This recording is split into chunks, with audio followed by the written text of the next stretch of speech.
Baik, adik-adik yang dikasihi Tuhan Yesus Kristus, sebelum kita mendengarkan firman Tuhan pada hari Minggu ini, marilah kita terlebih dahulu berdoa. Kasih karunia dan damai sejahtera bagimu dari Allah Bapa kita dan Kristus Yesus menyertai kamu. Amin. Adik-adik yang dikasihi Tuhan Yesus Kristus, firman Tuhan bagi kita dalam ibadah Minggu hari ini tertulis dalam kitab Injil menurut Lukas pasal 15 ayat 1 sampai ayat 7. Amang akan baca untuk kita semua demikian. Para pemungut cukai dan orang-orang berdosa biasanya datang kepada Yesus untuk mendengarkan dia. Maka bersungut-sungutlah orang-orang Farisi dan ahli-ahli Taurat katanya. Ia menerima orang-orang berdosa dan makan bersama-sama dengan mereka. Lalu ia mengatakan perumpamaan ini kepada mereka.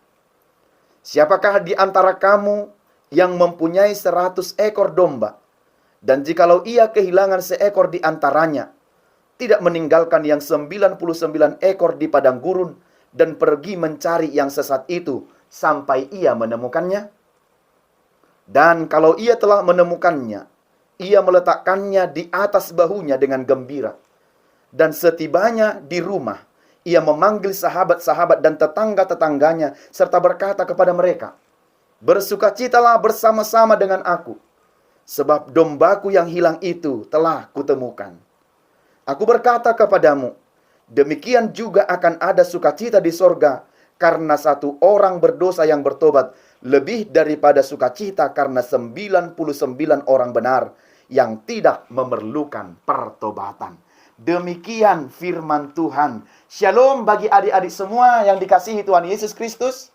Apa kabar hari ini? Baik, sehat, dan luar biasa. Adik-adik, Amang mau tanya sama kalian. Siapa yang sayang kepada Tuhan Yesus? Coba saya lihat dulu. Siapa yang sayang kepada Tuhan Yesus? Yang cinta dengan Tuhan Yesus? Apakah kalian sayang kepada Tuhan Yesus?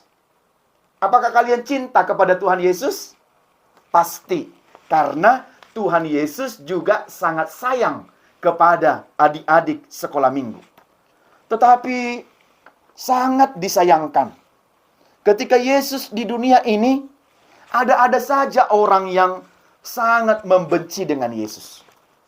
Kalau Amang katakan itu adalah perbuatan yang salah. Ya, banyak orang-orang yang sangat membenci Tuhan Yesus. Siapakah itu? Dalam firman ini, itu adalah orang-orang Farisi dan ahli-ahli Taurat. Mereka itu orang yang mengerti dengan Taurat, tahu tentang Yesus, tapi mereka tidak mau percaya dengan Tuhan Yesus. Ya, adik-adik, namanya juga sudah benci kan? Apa saja yang dilakukan Yesus selalu salah di mata mereka. Jadi misalnya adik-adik nih, ada kawanmu yang tiba-tiba kamu benci. Walaupun apa yang dilakukan itu benar, pasti kamu selalu menggerutu. Tidak betul. Macam betul aja gitu. Jadi ahli-ahli Taurat dan orang-orang Farisi ini pun mereka sangat benci sekali melihat Yesus. Mereka tidak suka. Terlebih saat orang berdosa datang kepada Yesus, yaitu para pemungut-pemungut cukai, pemungut-pemungut uang untuk membayarkan pajak-pajak mereka. Lalu para ahli Taurat dan Farisi itu, mereka sangat membenci Yesus itu. Mereka malah marah. Ya, mereka malah marah karena Yesus bertemu dengan orang-orang berdosa tadi. Katanya begini, mana benar. Masa Yesus berkawan dengan orang-orang yang berdosa? Masa si Yesus berkawan dengan orang-orang jahat? Masa si Yesus berkawan dengan orang-orang yang mengambil uang orang lain dengan cara paksa? Berarti Yesus ini nih orang yang suka minta disogok juga nih gitu. Berarti Yesus ini orang yang mau dikasih uang juga nih. Kenapa dia mau berteman dengan orang-orang yang berdosa itu? Begitulah pandangan para orang-orang Farisi yang tidak percaya sama Tuhan Yesus tadi. Padahal Yesus kan mencintai semua orang. Yesus cinta semua anak. Yesus itu cinta semua orang. Yesus itu mengasihi semua orang, termasuk adik-adik semua. Termasuk kita semua. Kita kan orang-orang berdosa.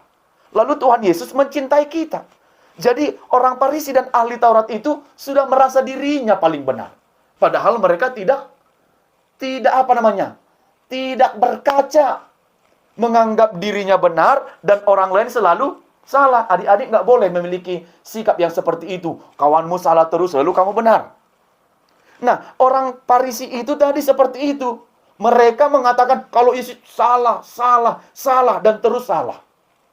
Lalu, karena Yesus berkawan dengan orang-orang berdosa. Kan kita juga orang berdosa.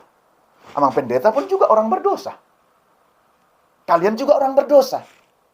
Tapi orang berdosa yang mau bertobat.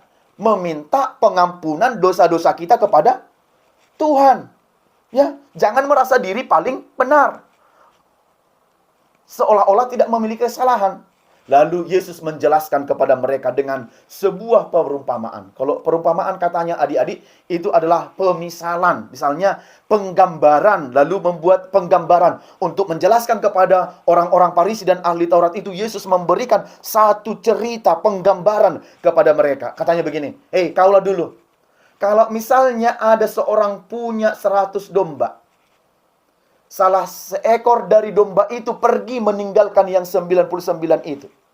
Apakah engkau akan pergi mencari yang satu itu dan sementara meninggalkan yang 99 ini di padang rumput? Pertanyaannya, apakah yang satu yang hilang itu, yang jauh dari kawanan itu, yang jalannya sudah sesat itu, tidak ingat lagi jalan pulang, apakah engkau akan mencari yang satu itu? Supaya kembali. Yesus bilang harus dicari. Karena yang satu itu pun sangat berharga. Satu domba yang tersesat itu pun sangat berharga. Satu orang yang berdosa itu pun sangat berharga. Jadi adik-adik itu semua walaupun berdosa, berharga di mata Tuhan. Tetapi jadilah adik-adik yang kalau berdosa itu mau mengampuni kesalahan dan dosa kepada Tuhan. Jadi di mata Tuhan adik-adik itu berharga. Maka kalau adik-adik berharga di mata Tuhan, kamu juga harus menghargai sama-sama teman manusia. Dan setelah ia menemukannya, ia meletakkan di atas bahunya dengan gembira, lalu sampai di rumahnya. Ibaratnya seperti ini. Kalau Amang ibaratkan ini adalah domba yang kembali itu yang didapat itu, maka Yesus akan membawanya dengan demikian. Dia menaruhnya pada pundaknya, dia dengan sukacita lalu berjalan-jalan, dia bilang, domba yang hilang.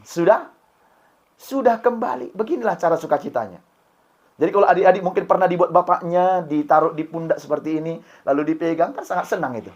Lalu Yesus pun, karena orang berdosa tadi yang hilang itu sudah kembali, Yesus senang menerima dia karena sudah kembali, karena sudah mengakui kesalahannya, karena sudah bertobat kembali pada jalan yang benar.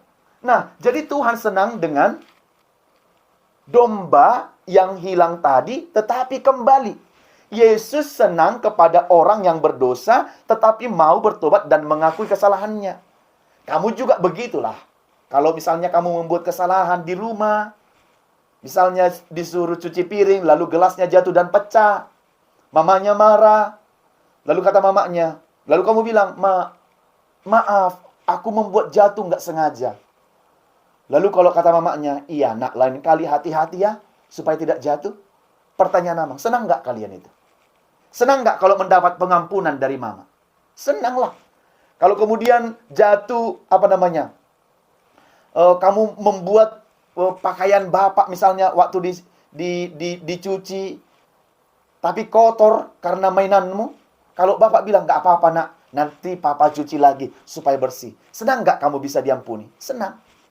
Jadi di sini juga Yesus mengampuni orang-orang berdosa. Yang salah, yang jalannya sudah sesat itu. Jadi Yesus itu menyebut umat itu diibaratkan seperti domba. Domba itu adalah salah seekor binatang yang baik, yang kalau dibawa kemana aja dia mau gitu. Jadi domba itu katanya di sini diibaratkan seperti itulah manusia.